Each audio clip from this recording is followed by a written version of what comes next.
আসসালামু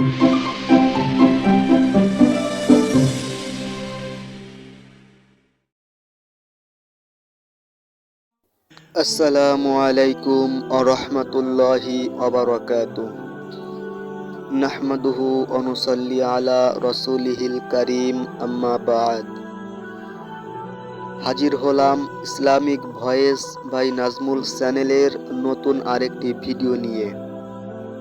আজকের ভিডিওর বিষয় ইমাম কর্তৃক মুক্তাদিদের অনুসরণ করা, অর্থাৎ জামায়াতে নামাজ আদায় করার জন্য মুক্তাদিগণ ইমামকে ইক্তেদা করে, কিন্তু দেখা যায় ইমামের সাধারণ একটু অজ্ঞতার কারণে বিপরীতে ইমামি মুক্তাদিগণদেরকে অনুসরণ করে ফেলে।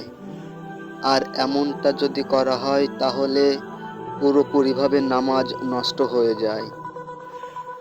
প্রিয় শ্রোতা মণ্ডলী, আজকের এই গুরুত্বপূর্ণ বিষয়টি সম্পর্কে জানতে হলে অবশ্যই ভিডিওটি সম্পূর্ণ দেখবেন। আজকের এই ভিডিওটি অনেকটা ইমামদেরকে উদ্দেশ্য করে। যারা ইমামতি করেন আসলে তাদের উপর অনেক দায়িত্ব থাকে। একটা জামাতের সম্পূর্ণ ভার তার উপর থাকে। সুতরাং ইমামতি পেশায় নিয়োজিত ভাই অবশ্যই ভিডিওটি সম্পূর্ণ দেখবেন। জামায়াতে নামাজ আদায় করার সময় শেষ বৈঠকে অর্থাৎ সালাম ফেরানোর পূর্বে আত্তাহিয়াতু, দুরূদ শরীফ, দোয়ায়ে মাসুরা পড়া শেষ করে ইমাম অপেক্ষা করে। যেহেতু জামাতের সহিত অনেক মুরব্বী, অনেক অসুস্থ ব্যক্তিরাও নামাজে আসে, সুতরাং তারা যেন আত্তাহিয়াতু, দুরূদ শরীফ ও দোয়ায়ে মাসুরাটা সম্পূর্ণভাবে পড়া শেষ করতে পারে।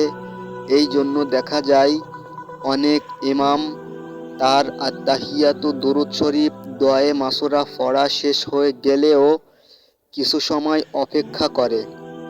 আসলে এই অপেক্ষাটা করা সম্পূর্ণ নিষেধ, এটা কখনোই করা উচিত নয়। একজন ইমামের উচিত হবে শেষ বৈঠকে আত্তাহিয়াতু, দুরূদ শরীফ ও দোয়ায়ে মাসুরাটা অত্যন্ত সাবলীল ভঙ্গিতে আস্তে ধীরে পড়া, যাতে করে পেছনে ইক্তেদা করা মুসল্লিগণও ভালোভাবে সেটা পরিপূর্ণভাবে পড়তে পারে। কিন্তু ইমাম যদি এটা খুব দ্রুত পড়া শেষ করে তাহলে পেছনে ইক্তেদা করা মুসল্লিগণ অনেকটা পিছিয়ে যায়। আর এই পিছিয়ে পড়ার কারণে ইমাম যদি একটু দেরি করে সালাম ফেরায়, যাতে করে সবাই এই দোয়াগুলো পড়া শেষ করতে পারে, এমনটা যদি করা হয় তাহলে নামাজটা পরিপূর্ণভাবে নষ্ট হয়ে যাবে। এইখানে ইমাম কর্তৃক মুসাল্লিদের অনুসরণ করা হয়ে যায়। সুতরাং ইমাম যখন মুসাল্লিদের ইক্তেদা করে তখন নামাজ নষ্ট হয়ে যায়। আশা করি বিষয়টি ভালোভাবে বুঝতে পেরেছেন। ভিডিওর কোথাও বুঝতে সমস্যা হলে অবশ্যই কমেন্ট করবেন। আল্লাহ হাফেজ।